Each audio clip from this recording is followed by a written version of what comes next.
Welcome back. In this session, we are going to look at the capabilities of Azure Monitor that can help with monitoring our data factory. Let's switch over to the Azure portal and get started. Okay, here we are in the Azure portal. Let's search for Monitor, and that's the Azure Monitor. Within that, you've got the diagnostic settings and the settings, so click on that one and you can see all the resources we've got which we can set the diagnostic settings for. If you don't see them, make sure that actually you select the right subscription and then you'll see those. In our case, we got the Data Factory. The one we are working on is the COVID reporting project to learn ADF.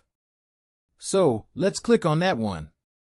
As you can see here, you can click on the Add Diagnostic Settings to collect the data into your choice of storage.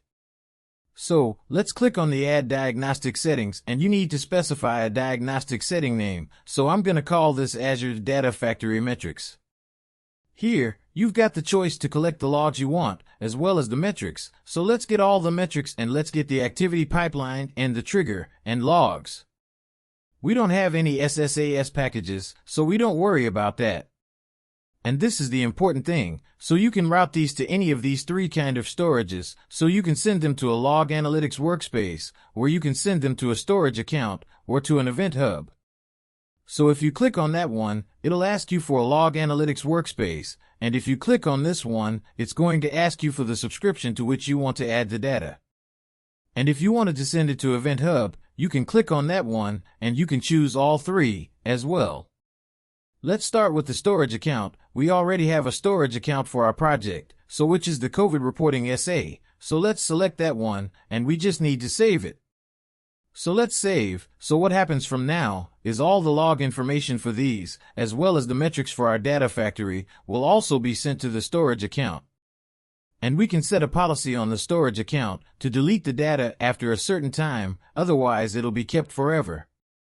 So what this gives us is actually, in Data Factory you've got the limitation of 45 days, for which you can keep the data for, but here you can keep it for longer. And also within Data Factory, you could only see the metrics, but here you've got the logs as well, so it is much more nicer. In terms of setting the retention policy, you've got two options. One, you can set the retention policy here, so that means you can say you want your activity runs to be kept for 60 days. And pipeline runs for 45 days, so you've got control over each of the containers. Let's do that, and I'm going to click Save.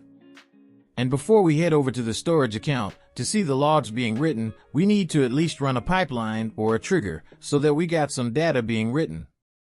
So I'm going to rerun this trigger to ingest the ECDC data one more time. It's not going to harm anything, so let's click OK here. And that should be running now. Yes, that's waiting.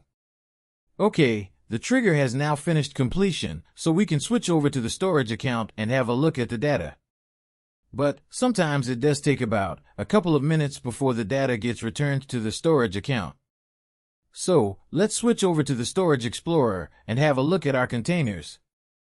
So let's do a refresh on the COVID reporting SA, and we should have new blob containers.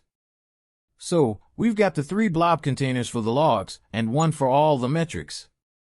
Let's have a look at one of these containers, so let's go into Trigger Runs, and just click through the folders to get to the JSON file at the end.